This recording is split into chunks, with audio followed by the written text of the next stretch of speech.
Welcome to content. In this episode of content, I want to talk to you guys about loot boxes within video games and how they're affecting the game industry. So what are loot boxes, you may be asking? They are a type of item which you can get from video games to give you more items to use in games. Some are cosmetics, which are from games like Overwatch, or you can get usable items such as guns and characters within games like Star Wars Battlefront 2. These are the two examples I'm going to be talking about most in this episode. These loot boxes can be earned within these games. You can play them to earn them, but the biggest way to gain these items are through microtransactions that have been put in place by the company that make them. That being said, Callum, why are you making this video? Good question, my friend. The reason I'm making this video is to explain the problem with said loot boxes being in video games. Okay, so let's get into what I'm going to be talking about today. The problem with loot boxes within video games. Now, I'm not saying that all loot boxes are bad, but the way they seem to be heading right now, it will change games in the long way. So, the reason I feel this way is because of games like Star Wars, using the loot boxes for people to gain weapons and characters quickly. But you can buy said loot boxes, which means people are becoming more pay to win within video games, which isn't fair to people who have full-time jobs and don't necessarily have the money to buy these loot boxes. But stay with me here. The biggest problem with Star Wars Battlefront and how they used this is they've made it impossible to earn the said items in the game itself, which is them luring them into buying the loot boxes because you need to reach a certain level to gain items so that people will work full-time jobs with little money, just spent 60 quid on a brand new game where to win you need to buy things. Now, Star Wars is a bad example, but a game like Overwatch was done right, to be honest. The reason I say this was because of the fact the use of items which were cosmetic. So in Overwatch, the only items you can get through this system are things like skins, audio lines, character intros, and icons. So, why do I feel that Overwatch has done it right? This is because these items within these games aren't necessarily items you have to get to win, or you have to get to play them. These items can be quite indulging to buy, yes, don't get me wrong. There is a problem with loot boxes with it. It's a form of gambling. I'm going to get into this later on, but it's definitely a form of underage gambling.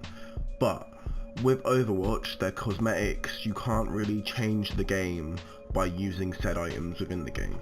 Where with games like Star Wars Battlefront, you could unlock characters, you can unlock XP catches, you can unlock weapons, and you can get money.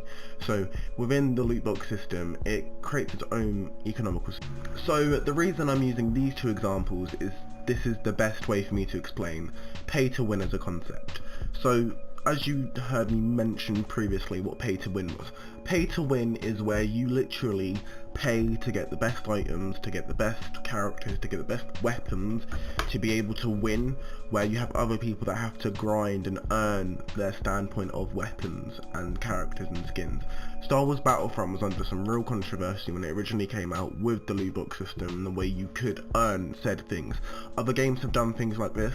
Injustice, Team Fortress 2 also does this, but Team Fortress 2 is a free-to-play game, so honestly, in my opinion, that's how they make their revenue, that's how they use that system there. So pay-to-win within TF2 isn't as bad as it is in Star Wars Battlefront 2, because in Star Wars Battlefront 2, you literally can pay to win a game that you've just spent 60 quid on to buy said game.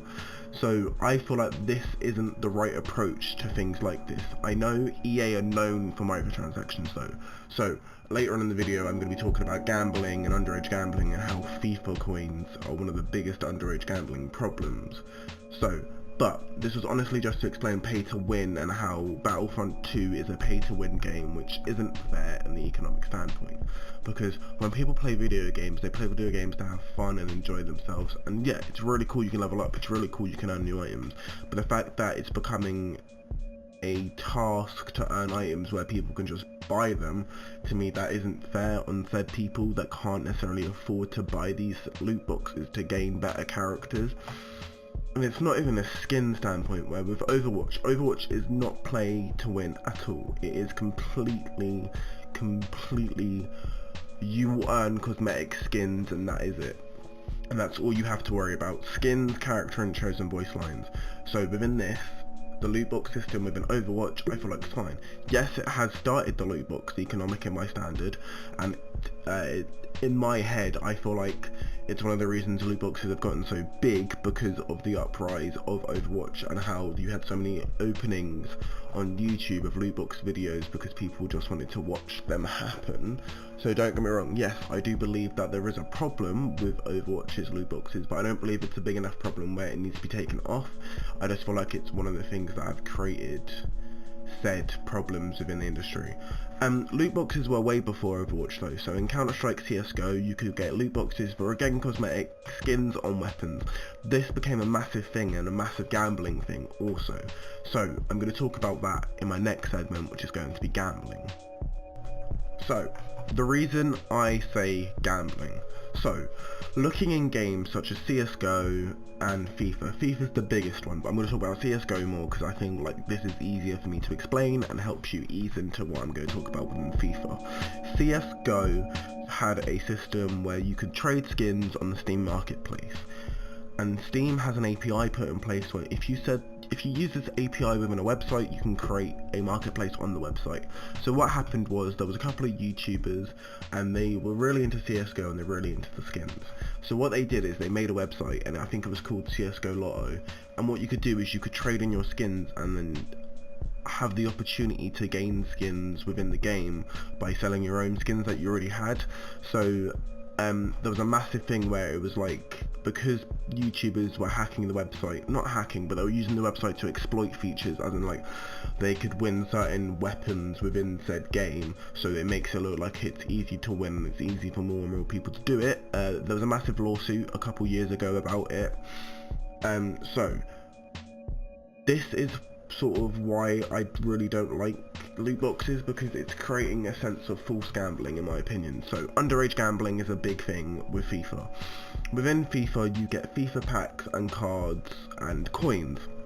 You have to buy coins off the store to buy FIFA Ultimate packs, which open up packs that let you gain characters to use in your Ultimate team.